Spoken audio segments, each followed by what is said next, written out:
Welcome to Delenda est Carthago, a curmudgeons.net podcast. I'm one of your hosts, Andy. And I'm your other host, Aaron. We're here to cut through the clutter of some of today's headlines. This is the obviously Aaron has given up edition of the podcast. There's something wrong. There's always something wrong. What are you referring to? Patty Morrison, I don't know who that is. who is CIO and EVP. I don't even know what that means. Environmental... Executive. No. She's an environmental executive. EEVP. Yes, Environmental Vice President. That's what I thought it might be. I like that better, actually. Customer Care Services at Cardinal Health. A $108 billion drug distributor. This is in my article, right? This is in there. Yeah. Right. So, $108 $108 billion drug distributor. It sounds like a beer distributor, doesn't it? It's like, oh, you can just go down the corner and get whatever drugs you want. Yeah, they're distributed everywhere. Oh, so actually that wouldn't be the problem. That would be the opposite of the problem. That they're distributed everywhere. They should be, though, right? Yes, people should be able to buy whatever crap they want and put it in their bodies. I love it. All right, we'll get to her in a second. Yeah, I'm sorry. Let's go back. Sneak peek. Sneak peek. Let's go back to July 4th. Oh, gosh. Because we were supposed to record this on the 4th. Then life got in the way of that. But then we were so busy watching fireworks and celebrating America that neither of us had time for that. Yeah. I shot some brown-skinned people. Just for fun. Isn't that what you do on the 4th of July? No, as you do all year round. You Oh, celebrate it on the 4th of July. No, that's not true. I wouldn't do that. I'm not in the military. I just worship them.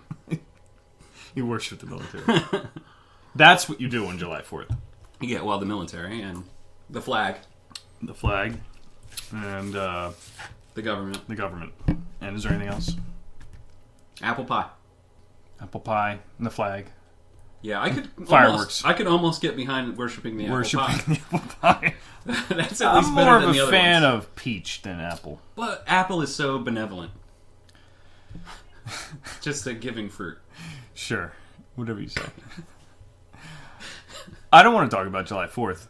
Oh, okay. Per se. I just wanted to ask the question, why do people set off fireworks? This is all right. So this is going to be a shortened podcast, so we're combining the history segment with the discussion round. Oh, okay. Well, do you want to introduce the history then? No. Before we answer the question? No, I'm asking you the question. You're not allowed to read the screen. Let's see. Fireworks. Because... Make up something. No, I don't have to. It's because we have a worship in this country of violence. That was my first thought, yes. Which I think we like the Big Bang. We like the big boom. The big boom, like Churchill said. He liked all the big booms. Yeah, exactly. Well, it's the whole we're simulating the battlefield experience. Maybe we should set them off a lot lower to the ground. Like on the ground? Yeah, like right there. On the ground, in the crowd. Exactly. That would perhaps simulate the experience a Is little it bit better. that people are supposed to think of the Star Spangled Banner Yes, and exactly. the War of 1812, It's a tie-in, right? It's a tie-in, and that was the other thing I was going to put on here. I didn't get a chance to. I bet most people don't even know anything about the War of 1812. No. Or Francis Scott Key, but they're Right. just enamored with all of the crap. Wait a second. You're saying that there's something wrong with the With War of 1812? War of 1812? That was a good war. That was the Right? That was the good one? Yeah, I think that was the good one, wasn't it? We might have to disagree on that one. I'm trying to think of a good one. There aren't. I don't think there are any. No.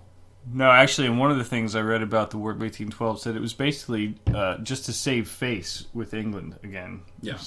It had nothing to do with anything. All right, so why... You know what? The one good thing about it, though, is that the war could go on for an extra couple weeks. They could have a giant battle because communications sucked back then. We're still at war. Hey, guys, stop killing each other. We signed a we peace quit treaty. 2 weeks ago. Yeah. Oh.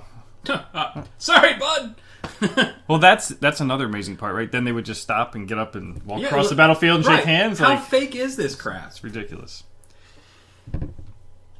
So, why fireworks? the best I can come up with is this letter from John Adams to Abigail on July 3rd. One of the 10 greatest women in American history, right? You're baiting me here. What is it Stephen Colbert used to do on his interviews? He would name somebody. George Bush.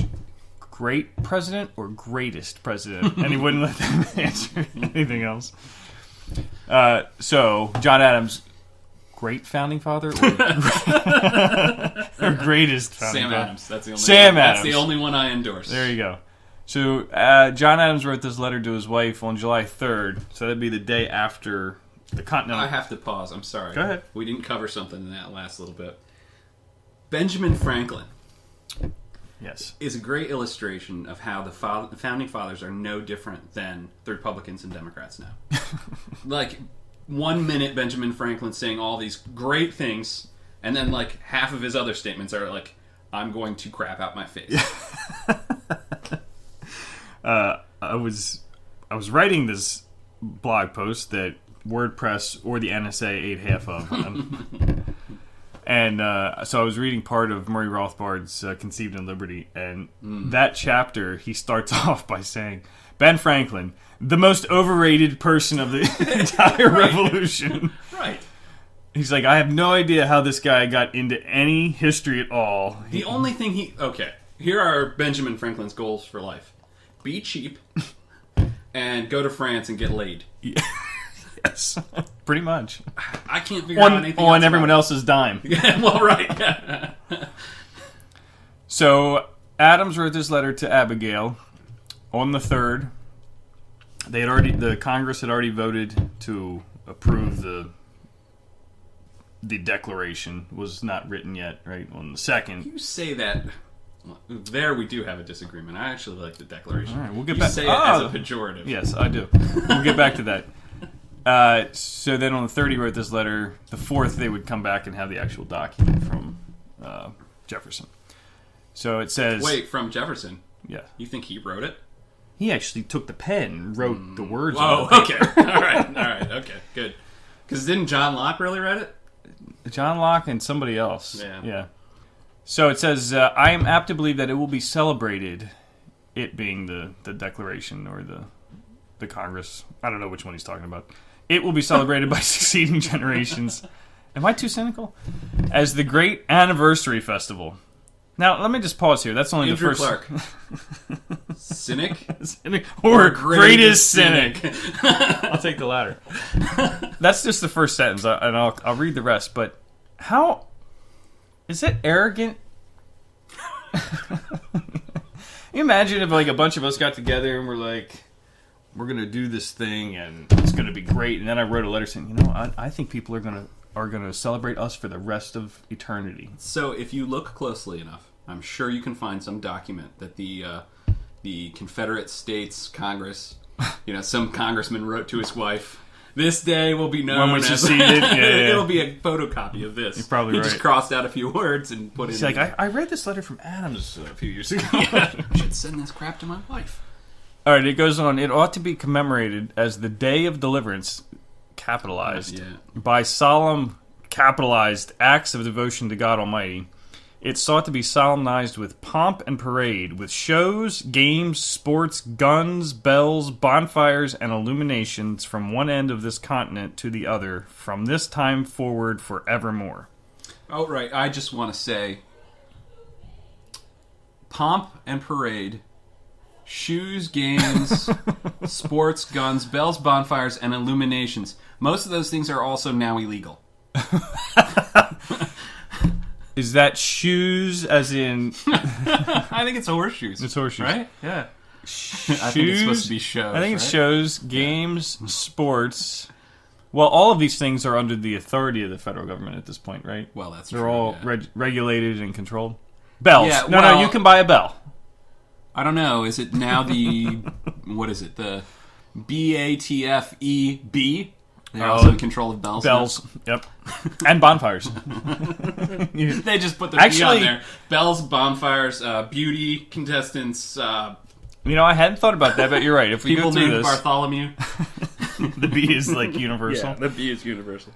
You're right. If you go through this, you can't have a parade without getting a permit. You gotta have a permit. You can't hold a public show. I think pomp has been illegalized completely. Not even the government's allowed I certainly to do hope so. You can only play the song that alludes to it. Sports, you can't have sports unless the government pays for your stadium. You can't have sports unless the government institutes the monopoly for the league in which the sporting players play. Bells, we'll have to research that one. Bonfires, you can't have a bonfire unless you call and ask permission from the local fire department. Correct.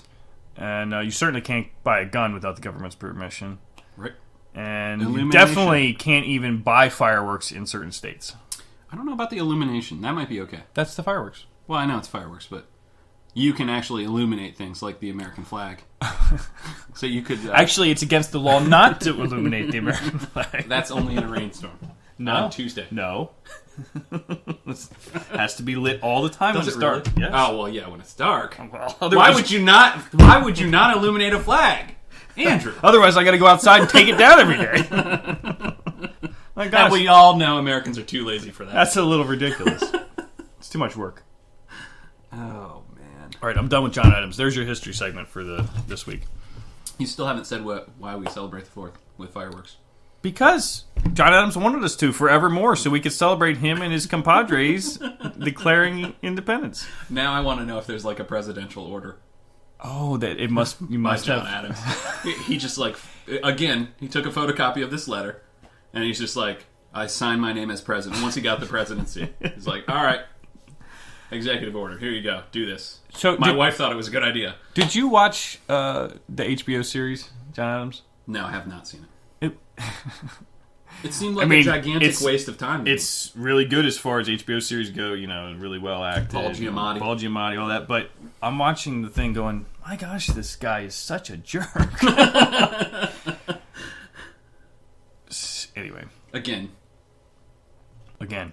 Yes. Cynic or greatest? Greatest. Cynic. All right, so let's talk about the Declaration of Independence. You love the Declaration of Independence, apparently. That's not true. I accept it as a halfway decent document. Which is going a long way for me. I accept it as a halfway decent document. The problem I have with heralding it too much is the guys that wrote it and then the things they did afterwards. Well, okay, yeah, certainly. So, obviously, the biggest thing, and this goes back to the whole Thomas Jefferson thing too. A Yeah, lot of people yeah. want to embrace Jefferson because he's got such great ideals. Right. However, once those ideals are put to the test, they disintegrate. They didn't follow through. Yeah. Right. And I like Becky Akers on Lou Rockwell's blog. I like her too. I like her. She's or do you mean great. Just this one thing? No, but this I have to part company with her because she's a real. Oh, what are we talking about? The Declaration of Independence. She really likes the Declaration. Really likes the whole idea. Okay, right? Okay, but that's like saying I like John Locke's ideas, but of course you don't like John Locke. Right, but she kind of defends those guys, saying, well, they didn't have the advantage of the next 150 or 200 years of libertarian thought and all that other stuff. Which is true, but true. I don't know that that's an excuse for enslaving people. Yeah, well, of course. If you'd like to defend that position, you're welcome to.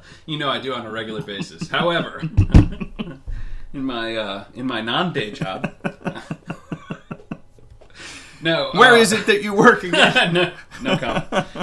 What was I going to say? I don't know.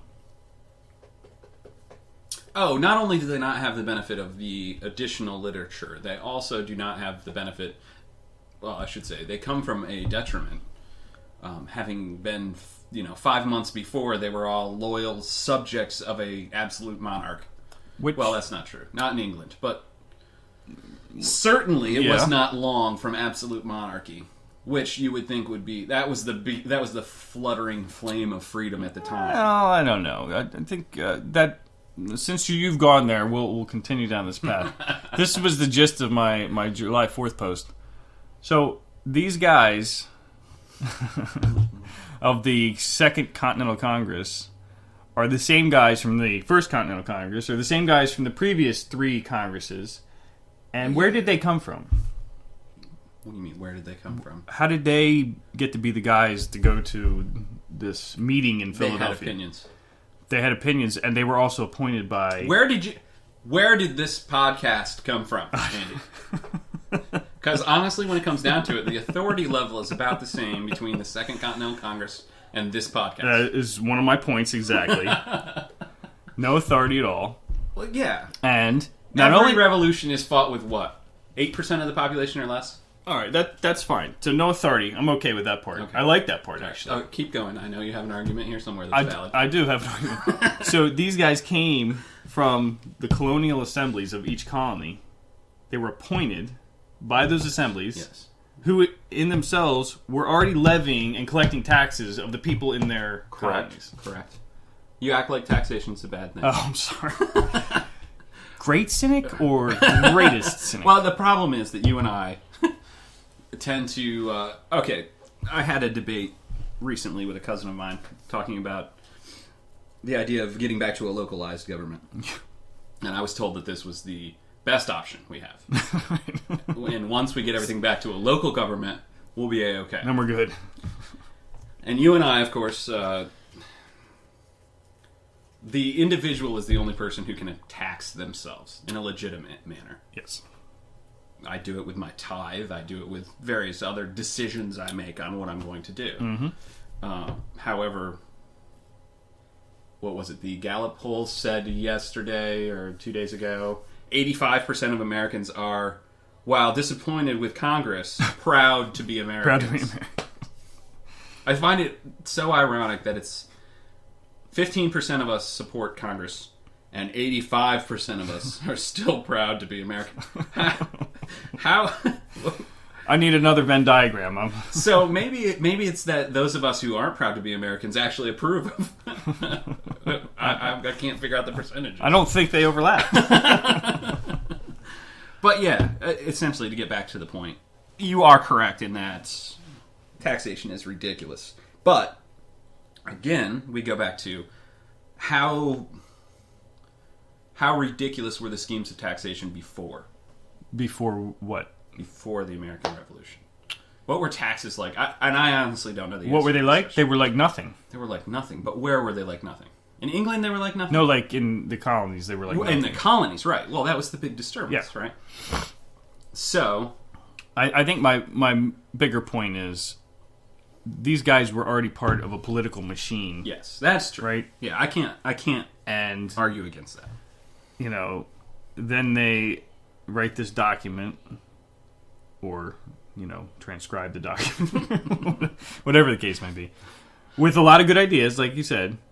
But then the follow through is, yes. You know, well, so I just have a problem holding it up as like this, you know, great turning point when immediately following the revolution, well, during the revolution, you know, this is why we tax people to pay for the revolution.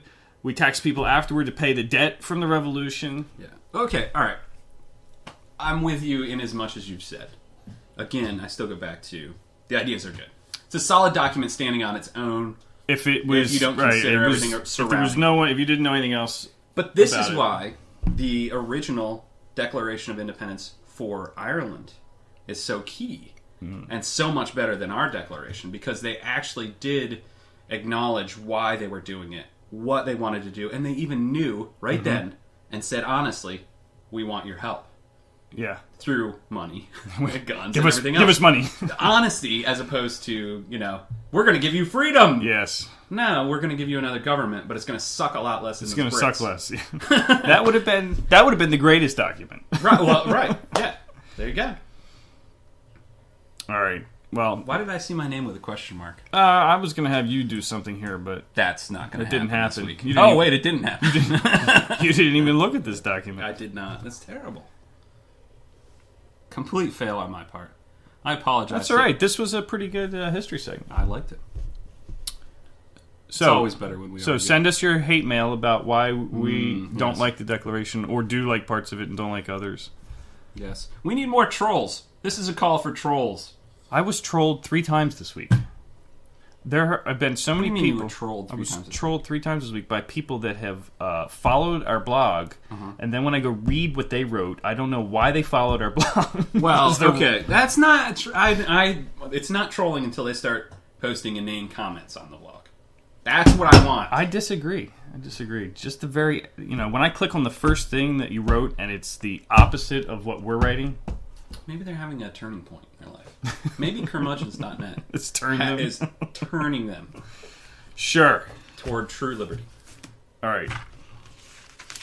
I only have... All right, so back to your lovely Patty Morrison of the $108 billion drug distributor. There's a picture. It's a full-page picture. Yeah, my point is that you use lovely very... Oh, maybe just as a person. She's a very nice lady, I'm she has sure. A great personality. Great personality. You're so mean. I am. It's what happens when, I mean. I was sitting in my office at work the other day, and... Why did you even read this magazine? I subscribe to this. Because they're free. The company pays for it. No, they're free. Oh, okay. They're not magazines. They are so that you will... Propaganda. No. Hey, look, buy one of those. They are ads. Buy some of those. They're a giant catalog of ads with a few stories in the middle, right? Would you like to buy an IBM server? Would you like to subscribe to Verizon? Is that guy growing pot? Oh, wait, no. That's... What is that? It looks like Brussels sprouts. Yeah. Sweet. Would you like to buy a Samsung Smart Wall? I don't know what that is. Anyway, CIO Magazine. I actually would like to buy a Samsung Smart Wall. Sitting at work the other day, my admin brings this in and sets on my desk. Listen to curmudgeons. It's the wave of the future. And I see this without a trace, and I just see... This is the subheadline: tainted food, drug shortages, untraceable guns, and I had to stop what I was doing and turn to page 22. So, napping? Well, I woke up when she came in to put it on my desk. Oh, okay, alright. I was going to say, we all know you don't work. I was angry and I couldn't go back to sleep, so... Everyone knows I'm a deadbeat. It's true. So, I read at least as much of this as I could stomach. And this article is all about how, and then the further subheadline here is: public safety is at risk because outdated technologies make it tough to untangle the supply web and track problems to their source. This afternoon, as soon as I read that, I went, hooray! So in the very first paragraph, I see the words... What is this magazine? Who... All right, I have something to do with words on pages in my normal job. There's a headline. There's another headline. Then there's another headline. Then there's like an excerpt. No, not even. It's like an executive summary as part of the subheadline. And then there's the first paragraph, two paragraphs. The first paragraph is giant, and the first letter of the first word is lowercase. It's lowercase, but giant. It's like a 5-year-old. But as soon as you open the page... So much color everywhere. The first paragraph... I'm surprised it's not a different font for every line. Don't tempt them. It'll be unreadable at that point. It already is. The first paragraph, I see the words E. coli, FBI, 9/11... Spinach and Bioterrorism Act. Oh, my goodness. I didn't even know there was a Bioterrorism Act, but I looked it up. It's actually called the Public Health Security and Bioterrorism Preparedness Response Act. The PHSBPRA. They couldn't quite make it work like Patriot Act. What department worked on that? Was it the DHS? That was the DHS, the Department of Health and Human Services, and the ever wonderful USDA. And gotta love those guys. It's actually, I think, part of the Patriot Act. And it says, any persons who meet the criteria of a, quote, restricted person, as defined in the Patriot Act, must... The top two names on the list, I can only imagine what those are. Must not be allowed to access these materials. These materials being select agents and toxins that could pose a threat to human, animal, plant safety, and health. Which is pretty much anything in my house. Ink. Yeah. And a restricted person are people who are under indictment for a crime, have been convicted of a crime, are fugitives, are unlawful users of any controlled substance, are illegal aliens, are mentally defective, or in mental institutions, people that live in Cuba, I'm sorry, not live there, that actually have ever been to Cuba, Iran, Iraq, Libya, North Korea, Sudan, or Syria, or any other country. Or any other country that we have deemed... I'm just paraphrasing here. Sudan, not South Sudan. Sudan, yes. I forgot. This was written. This probably hasn't been updated. Or anyone who was dishonorably discharged from the armed services. I know a couple of those. How did those... All right. You've been dishonorably discharged because... I don't know. You went AWOL. Yes. And now you can't... You can't buy select agents and toxins. That probably includes, like, fertilizer. But right? a guy who's like, I hate the military, I'll never serve in the military. Oh, you can. How? These people are idiots. So what I wanted to do was figure out, like, what you said. Who is this magazine? Who runs this? And who is this woman that wrote this? Kim Nash. But this is all about how there's just not enough... She might be part of Crosby, Stills, Nash and Young. That's probably what it is. The sister. Mother, brother, daughter. This is all about how... Maybe not brother so much. The FDA is frustrated because they can't track all of our food efficiently, so when someone gets supposedly sick because there was E. coli on a bag of spinach, they can't go immediately and figure out back to the source. Why don't you just, say, hey, you got an E. coli? Wash it! No. We need to be able to track this. It's important. Then the lovely lady that you referred to here, that's why her picture is here. She looks far too happy. She's a drug distributor, and that's also a problem because they can't track all the drugs that are being manufactured because they're manufacturing so many drugs. And then just a little takeaway in the page here, because we needed to highlight it about guns and how terrible it is that there are only paper forms for your background check in the gun you bought, and they don't actually go into a database. Lies. Except in places like New Jersey, where you have to get fingerprinted in order to... Oh. Listen, this is called a Byzantine process.